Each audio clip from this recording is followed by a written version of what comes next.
সম্পূর্ণ ঘরোয়া উপায়ে তৈরি এই জিনিসটি ডিসেম্বর মাসে ব্যবহার করে আপনি আপনার জবা গাছে পেতে পারেন প্রচুর পরিমাণে ফুল ও কুঁড়ি।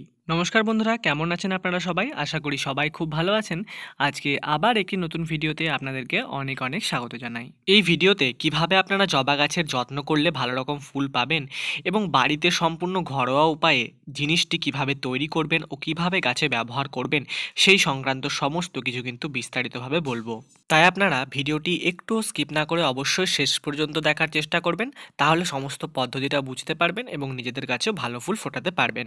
আর ভিডিওটি শুরু করবার আগে আপনাদের কাছে আমার একটা রিকোয়েস্ট, যে আপনারা যদি এই চ্যানেলের মধ্যে নতুন ভিডিও দেখছেন তাহলে কিন্তু চ্যানেলটিকে অবশ্যই একটু সাবস্ক্রাইব করে নেবেন।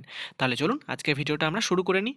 জবা গাছ সাধারণত শীতকালে খুব একটা ভালো ফুল দিতে পারে না, তবুও কিন্তু কিছু কিছু ভ্যারাইটি রয়েছে যেগুলোতে যদি আমরা যত্ন করি এবং সঠিক পরিমাণে সার ব্যবহার করি তাহলে কিন্তু শীতকালের মধ্যেও আমাদের কাছে আমরা ভালো রকমের ফুল ও কুঁড়ি অবশ্যই পেতে পারবো। কিন্তু এই জন্য গাছের যত্ন করা আবশ্যিক এবং তার সাথে সাথে সঠিক পরিমাণে সার ব্যবহার করাও গাছে কিন্তু খুবই গুরুত্বপূর্ণ একটি জিনিস। এই সময় কিন্তু গাছে ফুল না আসার সঙ্গে সঙ্গে আরও কিছু সমস্যার সম্মুখীন আমরা হয়ে থাকি।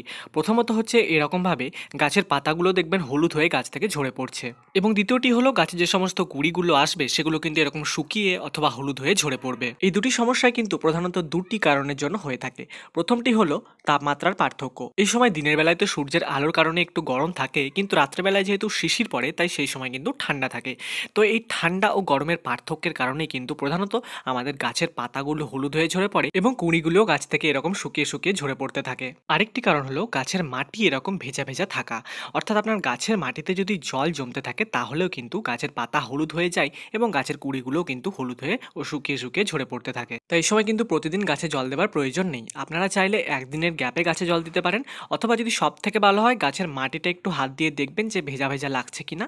যদি ভেজা ভেজা লাগে তাহলে কিন্তু জল দেওয়ার প্রয়োজন নেই। মাটিটা যদি একটু শুকনো শুকনো লাগে তখনই কিন্তু আপনারা গাছের গোড়ায় জল দেবেন। আর এই সময় গাছে যদি ভালো ফুল পেতে চান তাহলে গাছে কিন্তু অতি অবশ্যই তীব্র রোদের মধ্যে রাখবেন, অর্থাৎ সারাদিন যেন রোদটা পাই সেই জায়গায় কিন্তু গাছটিকে রাখবেন। যদি রোদের পরিমাণ গাছ কম পেতে শুরু করে তাহলে কিন্তু গাছে ফুলের পরিমাণও আস্তে আস্তে কমে যাবে। এবার আপনাদেরকে বলবো যে কী ধরনের সার বা কী জিনিস আপনারা গাছে ব্যবহার করলে এই শীতকালের মধ্যেও কিন্তু আপনাদের গাছের স্বাস্থ্য ভালো থাকবে, তার সাথে সাথে কিন্তু ফুলের পরিমাণটাও আপনারা বেশি পেতে পারবেন। তো এই হচ্ছে সেই তরল জিনিস যেটা কিন্তু আমরা আমাদের জবা গাছে ব্যবহার করব। তো এই জিনিসটা আসলে কি?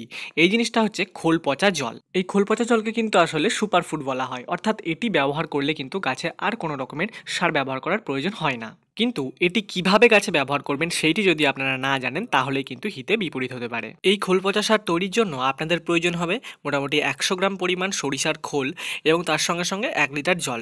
এই 100 গ্রাম সরিষার খোল এবং 1 লিটার জলকে আপনারা ভালোভাবে মিশিয়ে মোটামুটি 5 থেকে 6 দিন রেখে দেবেন কোনো একটি ছায়াযুক্ত স্থানে। 5 থেকে 6 দিন পর দেখবেন এরকমভাবে কিন্তু আপনাদের সারটা প্রস্তুত হয়ে যাবে, এবং তারপর কিন্তু এটি আপনারা ডাইরেক্ট গাছে ব্যবহার করতে পারবেন না। এটি ব্যবহার করার জন্য কিন্তু এই যে 1 লিটার সার আপনারা প্রস্তুত করেছেন তার সাথে আপনাদেরকে আরও মোটামুটি 5 থেকে 6 লিটার নর্মাল জল মেশাতে হবে। তারপর ওই মিশ্রিত সার থেকে এরকম মোটামুটি 1 গ্লাস করে আপনারা কিন্তু আপনাদের 10 ইঞ্চি টবের জন্য জবা গাছের গোড়ায় পুরোপুরি ঢেলে দেবেন। যেহেতু এটি সম্পূর্ণ একটি জৈব সার তাই কিন্তু আপনার গাছে কোনো রকম সাইড এফেক্ট হবে না, যদি আপনি আমি যেমনভাবে বলে দিয়েছি সেরকমভাবে ব্যবহার করেন তবেই। তাহলে কিন্তু এই সারটি আপনারা মোটামুটি 10 থেকে 12 দিন অন্তর অন্তর নিজেদের জবা গাছের গোড়ায় ব্যবহার করবেন। তাহলে যদি এই শীতকালের মধ্যে আপনারা আপনাদের জবা গাছের স্বাস্থ্যটা খুব ভালো রাখতে চান এবং তার সাথে সাথে নিজের গাছে এরকম সুন্দর সুন্দর প্রচুর পরিমাণে ফুল ফোটাতে চান, তাহলে যে সারটা ব্যবহার করার কথা বললাম এই জৈব সারটি ব্যবহার করবেন, এবং যে যত্নগুলো বললাম এগুলো কিন্তু অতি অবশ্যই গাছের মধ্যে করবেন। আজকের ভিডিওটা আপনাদের কেমন লাগলো সেটা কিন্তু আমায় কমেন্ট সেকশনে অবশ্যই জানাবেন। আর ভিডিওটা যদি আপনাদের ভালো লেগে থাকে তাহলে ভিডিওটিকে অবশ্যই একটি লাইকও করে দেবেন। আর এই চ্যানেলের মধ্যে যদি আপনি নতুন ভিডিও দেখছেন তাহলে কিন্তু চ্যানেলটিকে সাবস্ক্রাইব করতে ভুলবেন না। তাহলে আজকের মতো ভিডিওটা এখানেই শেষ করছি। দেখা হচ্ছে অন্য একটি গাছ সম্পর্কিত গুরুত্বপূর্ণ ভিডিও নিয়ে। সবাই খুব ভালো থাকুন আর নিজেদের গাছের যত্ন করুন।